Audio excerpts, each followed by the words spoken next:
Oh, cool. Pwede ba iuwi yan?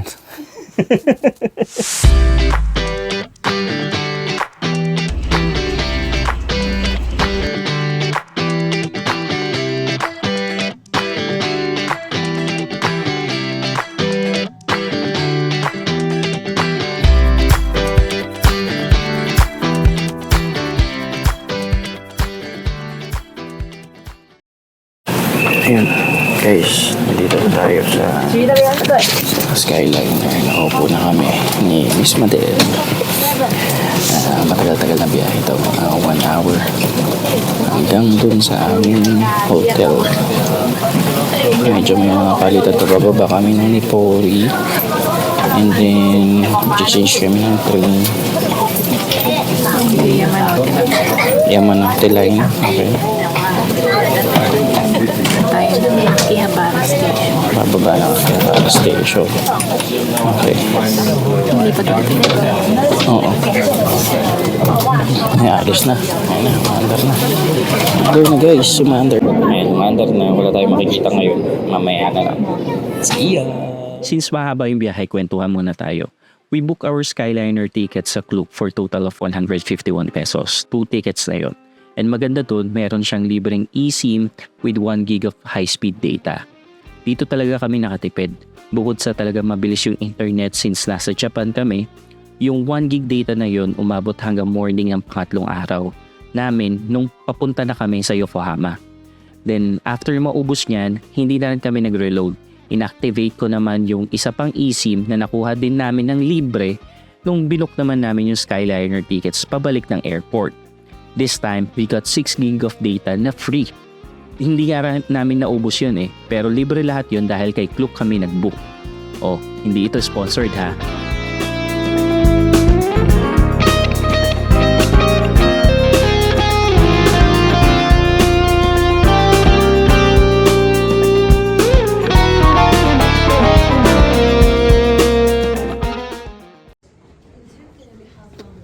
Ayaw maskan.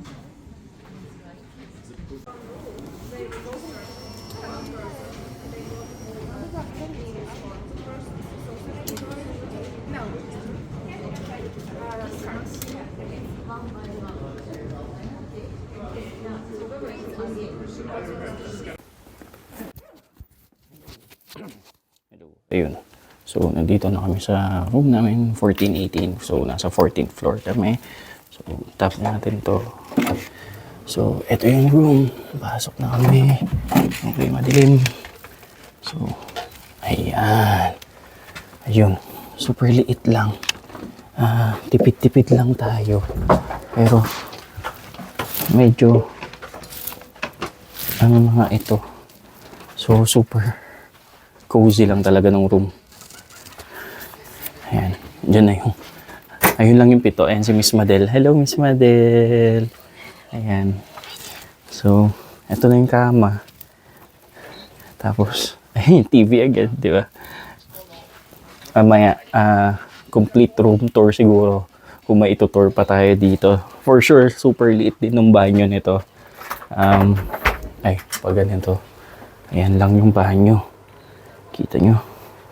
So, it's very clean. No? Kaya rin namin pinili ito. Kasi nakita namin yung review. And yung lugar kung nasan siya. Malinis. So, maraming choices na iba. So, may salamin dito sa harap ko. Ay, pagod. So, maaga kami nakarating. Estimate namin kanina mga alas 6 na Pero mas maaga pa din. Madali lang din yung sa check-in kanina. So, sige guys, mag-settle down lang muna kami dito. Papahinga siguro konti. Tapos, mamaya, lalabas kami for Akihabara. Yes. So, may mga robe doon, no? May robe. Tapos, meron ding hindi ko alam, papajama dito. Robe din yata siya. Bathrobe din. Oh, cool. Pwede ba iuwi yan? So, yun. Ang laki ng TV. Yan. Tingnan natin yung view. Ano yung view natin? Wow! Ganda yung view namin.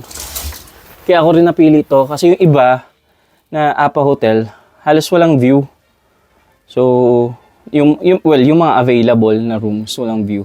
So, dito, may skyline ka. Galing sa, ayan, na maganda. Tapos, ayun yata yung Ryogoku Station sa tapat lang. Nasa likod lang pala siya. Hindi ko pala sure kung yan yung Ryogoku. Kasi parang baliktad yung way. Dapat nasa kabila siya yung building.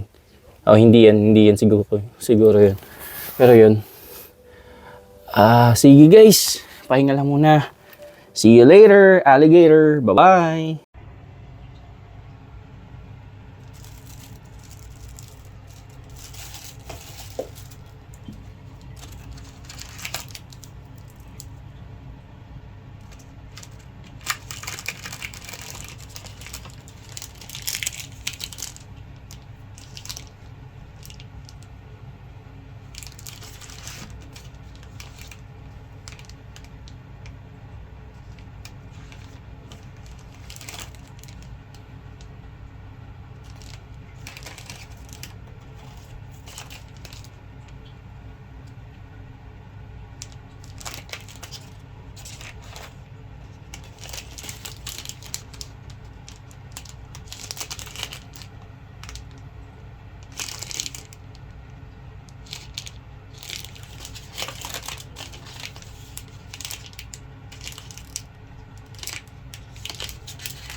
We decided to go out by 6 p.m.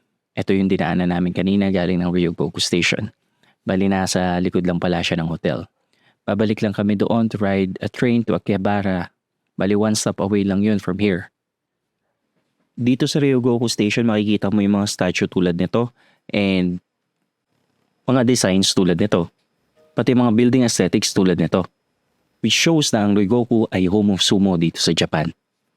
次は秋葉原、秋葉原、秋葉原。